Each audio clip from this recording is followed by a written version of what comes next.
సుమన్ టీవీలో మీ business and personal promotions కి screen పై ఉన్న నెంబర్ కి కాల్ చేయండి. నమస్తే, వెల్కమ్ టు అవర్ ఛానల్. మెంతులు ఇవి మన ఇంట్లో వంటింట్లోనే ఉంటాయి, కానీ దీనిలో అనేక రకాల ఆరోగ్య ప్రయోజనాలు ఉన్నాయి. మరి మెంతుల్ని ఎటువంటి అనారోగ్య సమస్యలను దూరం చేసుకోవడానికి ఏ విధంగా వాడుకోవచ్చు, ఇలాంటి వివరాలన్నీ అడిగి తెలుసుకుందాం. ఈ రోజు మనతో పాటు ఉన్నారు ఆయుర్వేద గురువులు, అంతేకాకుండా యోగా గురువులైనటువంటి శ్రీ రుక్మిణి మాతాజీ గారు. నమస్కారం మాతాజీ. ఓం నమస్తే Mataji, welcome to our channel. Mataji, మీరు ఎన్నో రకాల ఆరోగ్య ప్రయోజనాల గురించి చెప్తూ ఉన్నారు, ఎన్నో రకాల స్పైసెస్ గురించి కూడా పరిచయం చేస్తూ ఉన్నారు, ఔషధ గుణాలు తెలియజేస్తూ ఉన్నారు. సో మెంతులు అంటే మన ఇంట్లో దొరికేవే కదా, సో ఆ మెంతుల గురించి చెప్పండి అమ్మా. దాంట్లో ఉన్న ఆరోగ్య ప్రయోజనాలు ఏంటి, అవి ఎటువంటి వ్యాధులను నయం చేస్తాయి? సో ఓకే, ఈ మెంతులు వచ్చేసి మన ఇంట్లోనే ఉన్నాయి కదా అని చెప్పేసి మనం అసలే లెక్క చేయం, మెంతులే కదా అంటాం. దీంతో మనకేం సమస్య, మనకేం అవసరం అని అనుకుంటాం. కానీ ఈ మెంతుల వల్ల మనకు చాలా రకాల ఉపయోగాలు ఉన్నాయి. ఈ మెంతుల వల్ల చాలా రకాల ఉపయోగాలు ఉన్నాయి. ఇవి మెంతులు ఎంత నిదానంగా, ఎంత చక్కదనంగా ఉన్నాయో మనల్ని కూడా ఆ విధంగా చేసే శక్తి వీటిలో ఉన్నాయి. కాబట్టి ఈ మెంతులు మన నానబెట్టేసి నైట్ నానబెట్టి ప్రొద్దున్న వండి తినొచ్చు. వండి తినడం వల్ల ఏమవుతుందంటే మన బాడీలో జిగురు పదార్థం అనేది పెరుగుతుంది, స్ట్రాంగ్ అవుతుంది, నరాలు స్ట్రాంగ్ అవుతున్నాయి. మళ్ళీ మనకి మోషన్, మనకి మలబద్ధకం ఉండే అవకాశం ఉండదు. మలబద్ధకం తొలగిస్తుంది, గ్యాస్ట్రిక్ను తొలగిస్తుంది, స్టమక్లో ఉన్న గ్యాస్ ట్రబుల్ను తొలగిస్తుంది. మనకి బాడీలో ఎటువంటి వ్యాధి అంటే వేడి వ్యాధి, వేడితో వచ్చే వ్యాధులు అన్ని రకాల తొలగిస్తుంది. అంతేకాకుండా ఇది కంటి చూపుకు బాగా పనిచేస్తుంది. అంతేకాకుండా ఇది మనకి జాయింట్ పెయిన్ అనేది రానియకుండా ఉంచుతుంది. అంతేకాకుండా మనకి ఇది పొట్టలో ఏదైనా సమస్యలు, వాపులు ఉన్న, ప్రేవుల్లో వాపులు ఉన్నా అలాంటివి ఎటువంటి వ్యర్థ పదార్థాన్ని ఉండనీయకుండా దీన్ని నివారిస్తుంది. కాబట్టి మనకి ఇంకా చాలా రకాల, అంటే చెప్పుకుంటే ఇంకా ఎక్కువనే ఉన్నాయి, కానీ మనకి కొద్దిలో చెప్పేస్తున్నాను.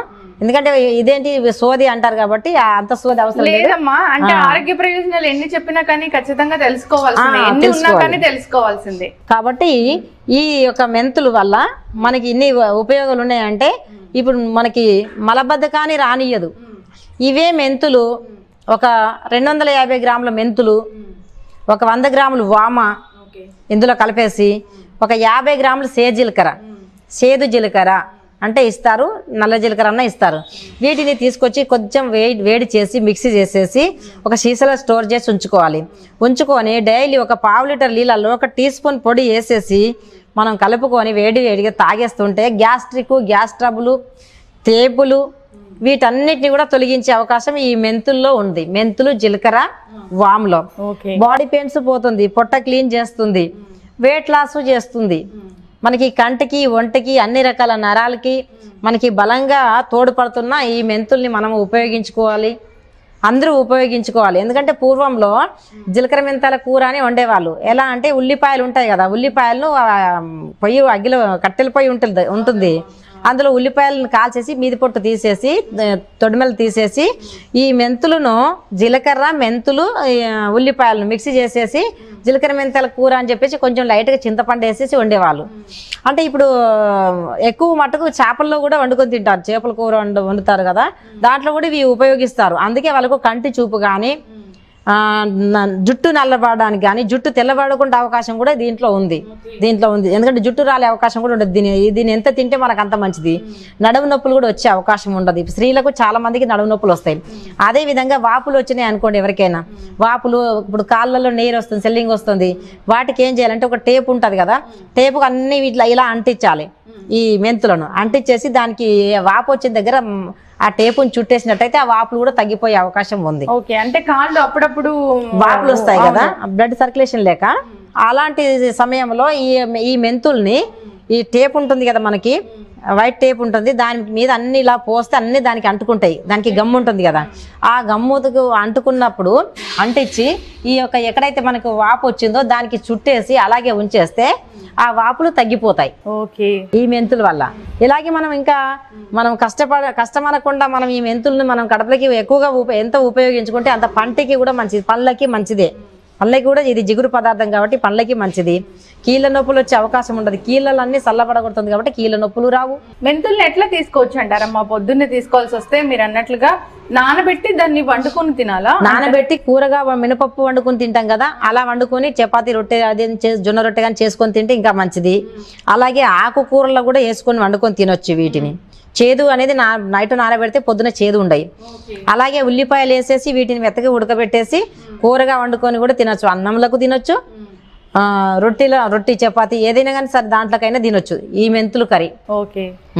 సో ఒకవేళ మెంతులతో చేసిన నీళ్లు తాగాలంటే ఇవి వచ్చేసి పీసీఓడి ప్రాబ్లం ఉన్నదన్న వాళ్ళు గర్భాశయంలో అతివేడి ఉంటుంది కదా, గర్భాశయంలో అతివేడి ఉండి మనకు మెన్సెస్ వచ్చినప్పుడు బాగా కడుపు నొప్పి వస్తుంది. అలాంటి వాళ్ళు కూడా వీటిని రెగ్యులర్గా నైట్కు 1 టీ స్పూన్ మెంతులను నానబెట్టేసి పొద్దున 1 గ్లాసు నీళ్ళలో నానబెట్టేసి ఆ మెంతులు తినేసేయాలి. ముఖం కడుక్కొని పరగడుపునే తినేసి ఆ నీళ్లు తాగేస్తూ ఉంటే ఆ గర్భాశయంలో వేడి తగ్గి ఆ గర్భాశయంలో ఉన్న ప్రాబ్లమ్స్ అన్ని తొలగిపోయి అప్పుడు మనకి గర్భాశయం శుద్ధి వృద్ధి అవుతుంది. ఓకే. అంటే చాలా మంది కూడా మెన్స్ట్రువల్ పెయిన్ తో బాధపడుతూ ఉంటారు, అలాంటి వాళ్ళకి కూడా ఇది చాలా బాగా పనిచేస్తుంది, బాగా ఉపయోగం చేస్తుంది.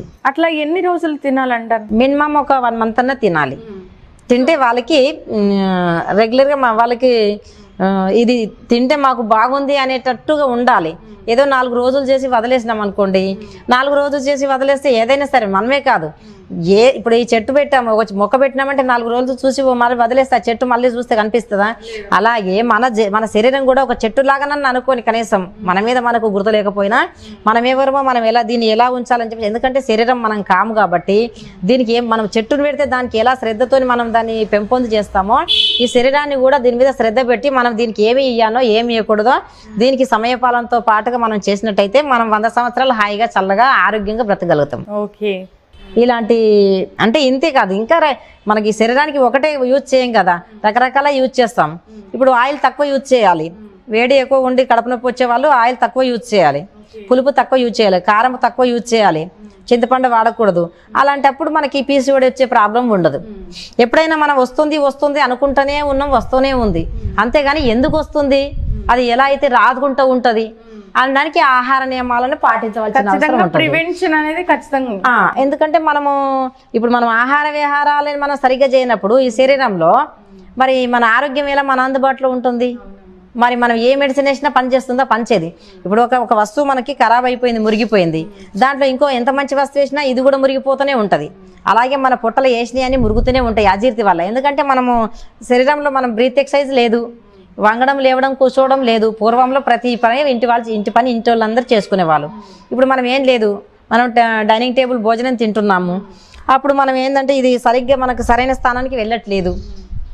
ఎక్కడుంది, ఇక్కడ ఈ పక్క అక్కడ ఆ పక్క అట్లా పెరిగిపోవడానికి కారణం ఏంటంటే అజీర్తి, అరగకపోవడం, సమయానికి భోజనం చేయకపోవడం వల్ల.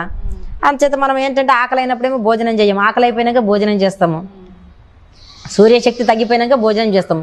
ఇప్పుడు మనం ఒక పాత్రలో ఏదైనా పెట్టి వంట చేసుకుంటేప్పుడు మంట పెట్టినప్పుడు మనం పాత్ర పెడితేనే ఆ పాత్రలో ఉన్న వస్తువులు ఉడుకుతుంది. లేదు ఆ మంట తీసేసిన తర్వాత మనము ముందు మంట పెట్టేసి మంట తీసేసిన తర్వాత మనం పాత్ర పెట్టినామనుకో ఆ పాత్రలో ఉన్న వస్తువులు ఉడుకుతాయా?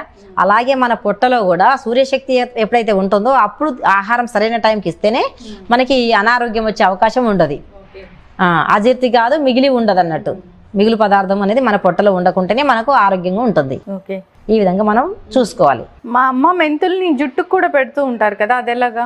ఇది వచ్చేసి మెహందీ మైదాకు పొడి, ఒక 100 గ్రాములు మైదాకు పొడి, ఒక 100 గ్రాములు మెంతుల పొడి, ఒక 100 గ్రాములు ఉసిరికాయ పొడి, ఒక 100 గ్రాములు నెత్తి మసాలా, అంటే తుంగముస్తలు, గుంజరగడ్డలు అంటారు ఊర్లలో, తుంగముస్తలు అంటారు, అవి పొడి వేసేసి ఒక 100 గ్రాములు మందార పువ్వుల పొడి, ఒక 100 గ్రాములు సరస్వతాకు చూర్ణం, వీటన్నిటిని తీసుకొచ్చేసి మిక్సీ మంచిగా కలిపేసి జల్లించి ఉంచుకొని ఆ పొడి మనకి ఎంతైతే మనకు తలకి అవసరం అవుతుందో ఇందులో ఇంకోటి కూడా కలపాలి, గుంట గరగర. ఆ గుంట గరగర చూర్ణం ఒక 100 గ్రాములు కలిపేసి వీటిని మనము ఒక 4 చెంచాలు మన జుట్టును బట్టి ఒక 4 చెంచాలు అంతా కలిపి ఒక సీసాలో స్టోర్ చేసి ఉంచుకొని మనకు ఒక 4 చెంచాలు మోతాదుగా మనకు ఒక కటోరలో ఒక చిన్న గిన్నెలో వేసుకొని ఇప్పుడు డికాస్ట్ పెట్టుకొని దాన్ని వడగట్టి చల్లార్చిన తర్వాత దాంట్లో కలిపి ఒక 10 నిమిషాలు నానిన తర్వాత మన హెడ్కి అప్లై చేసుకొని ఒక 2 గంటలు ఉంచుకోవాలి. లేదు 1.5 అవర్ అన్న 1 గంటన్నర ఉండిచ్చి అప్పుడు వట్టిగా కడగాలి షాంపూ పెట్టుకుంటా. నెక్స్ట్ టైం నుంచి కుంకుడుకాయలు వేసి కడుక్కుంటే మంచిది. కుంకుడుకాయలు లేదు అంటే ఇంకా మీర కుంకుడుకాయల షాంపూ దొరుకుతుంది కదా మనకు అంత సమయం దొరుకుంటే ఆ మీర కుంకుడుకాయల షాంపూతో వాడుకున్నా కానీ మన తలకి మంచిది. ఓకే, సో ఈ విధంగా చేయడం వల్ల జుట్టు సమస్యలు అయితే పోతాయి. జుట్టు రాలుడు ఆగిపోతుంది, ఎయిర్ ఫాల్ అయ్యే అవకాశం ఉండదు, మరి ఊడిపోయిన జుట్టు కూడా మరి తిరిగి వస్తుంది. Okay, thank you so much అమ్మా. ఇది చాలా మంచి ప్రయోజనాలు అయితే వివరించారు. ఖచ్చితంగా మీరు చెప్పినట్లుగానే వాడినట్లయితే ఇప్పుడు చెప్పిన సమస్యలన్నీ తగ్గిపోతాయి. సో బ్యూటీకే కాదు, హెల్త్కే కాదు, అన్ని రకాల ఆరోగ్య ప్రయోజనాలు కలిగించడానికి కూడా ఇది ఉపయోగపడుతుందని చెప్పారమ్మా. ధన్యవాదాలు. ఓం నమస్తే. సో చూసారు కదండి, మెంతులో ఉన్న ఆరోగ్య ప్రయోజనాలు ఏంటో, ఇక దాన్ని ఎలా వాడుకోవాలో ఇక మరో టాపిక్ తో మళ్ళీ కలుద్దాం. ఇక ఈ వీడియో కనుక మీకు నచ్చినట్లయితే లైక్ చేయండి, షేర్ చేయండి. మరిన్ని ఇలాంటి ఇంట్రెస్టింగ్ అప్డేట్స్ కోసం మా ఛానల్ ని తప్పక సబ్స్క్రైబ్ చేసుకోండి.